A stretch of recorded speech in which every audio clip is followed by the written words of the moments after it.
ሃሎ እንዴት ናችሁ? ደህና ናችሁ ወይ? ዛሬ ከአንድ ወዳጄ ጋር አንድ ነገር እያወራን ነበርና በዛች ጉዳይ ላይ ቪዲዮ ለስራ ብዬ ነው የመጣሁት። አሁን ባለች በቤተ ክርስቲያን ያሉ አንዳንድ ትምህርቶችና ስብከቶች እግዚአብሔርን እንድንፈልግ የሚያደርጉን መንገዶች ትክክል አይመስሉኝም።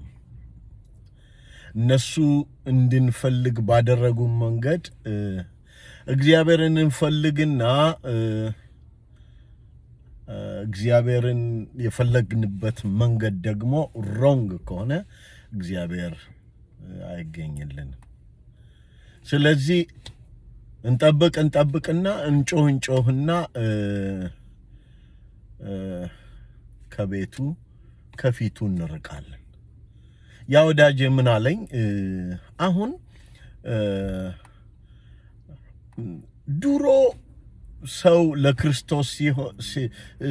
ለክርስቶስ ሲል ይነቀፋል፣ ሊራብ ይችላል፣ ሊጠላ ይችላል። ዛሬ ግን ያሉ ስብከቶች በክርስቶስ ኢየሱስ የምናገኘውን ከፍታዎች ብቻ ነው የሚነግሩን። ስለዚህ ለክርስቶስ መራብ ሮንግ እንደሆነ ሊነግሩን ይችላል። ልክ ነው። ክርስቶስ ለኛ የሞተበት መንገድ ይሄንም ከረሃብም ሊያወጣን ነው፣ ከችግርም ሊያወጣን ነው። አንተ አሜሪካን ሀገር እየኖርክ እንዲህ አይነት ነገር ለምን ትናገራለህ ልትሉ ትችላላችሁ። ግን ልንገራችሁ አንድ ነገር። አሁን የምኖርበት አገር ትልልቅ ቤተክርስቲያኖች አንድ ሰው የላቸው። የነጮቹን ቸርች ነው የምላችሁ። እንደውም ከዛ ወዳጄ ጋር ስናወራ ምን አለኝ? እንደውም ኮሜዲ ነው የሚሰራባቸው፣ በሰባኪዎቹ ኮሜዲና ይሰራባቸዋል፣ ፊልም ይሰራባቸዋል፣ ስታንዳፕ ኮሜዲ በእነሱ ነው የሚደረገው። ለምን? እውነቱን በፊት በመናገር መሰረት ያለው ህዝብ ባለማዘጋጀታቸው ሰው ዛሬ ከቤተ ክርስቲያን ርቋል። እኛ ሀገር ደግሞ አሁን ሰው በጣም ከመጨነቁ የተነሳ ወደ ቤተ ክርስቲያን የፈለሰበት ዘመን ነው። ከቤተ ክርስቲያን ውጤት ይፈልጋል። ስለዚህ በመጡ ሰዓት እግዚአብሔርን እንዴት እንደሚፈልጉ ከእግዚአብሔር ጋር እንዴት እንደሚጣበቁ ትክክለኛ መሰረት ካልሰጠናቸው ከእግዚአብሔር ይጠብቁና የሚጠብቁት ነገር ደግሞ የራሳቸውን የስጋቸው ምኞት ይሆንና ሲያጡ አንድ ቀን ከቤተ ክርስቲያን ይጠፋሉ። እና እዚህ ሀገር ያለው በቤተ ክርስቲያን ያለው መጋፋት ባዶ እስኪሆን ድረስ 4 አሮጊትና ሽማግሌ የሚያመልኩበት ትላልቅ ቻፕል እስክናይ ድረስ ይሆን ነው።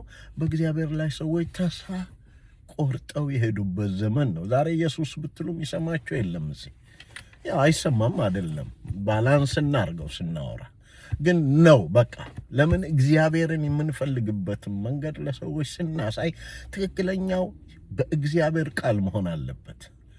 መጽሐፍ ቅዱስ እኮ አስቀድመ እግዚአብሔርን ጽድቅና መንግስትን እሻ ሌላው ይጨመርልሃል ነው የተባለው። የሚጨመረው እንዲፈልጉ ሰዎችን አይናቸውን ከከፈትን ዛሬ በቤተ ክርስቲያን ሰዎች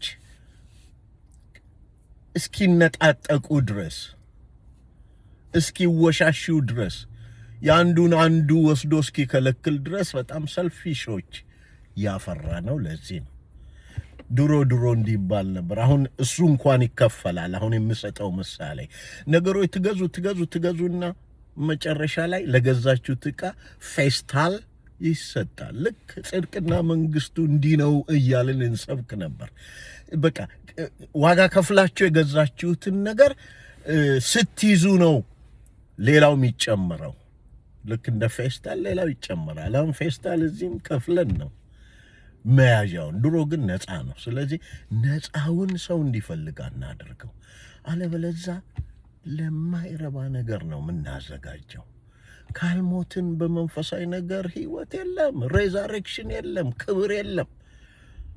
ዛሬማ በጣም የሚያሳዝነው አዳዲሶቹን እያመጣን ቤተክርስቲያን ሁሉ እስኪከፍቱ ድረስ ሆነዋል። ከባድ ነው እኮ። እንደዚህ አይቀጥልም። አመሰግናለሁ። ኮሜንት መስጠት ትችላላችሁ፣ እሰማለሁ። እዚህ ላይ የሆነ ማለት የምትፈልጉት ነገር ካለ ማለት ትችላላችሁ። ኮንታክትም ልታደርጉኝ ትችላላችሁ። አመሰግናለሁ።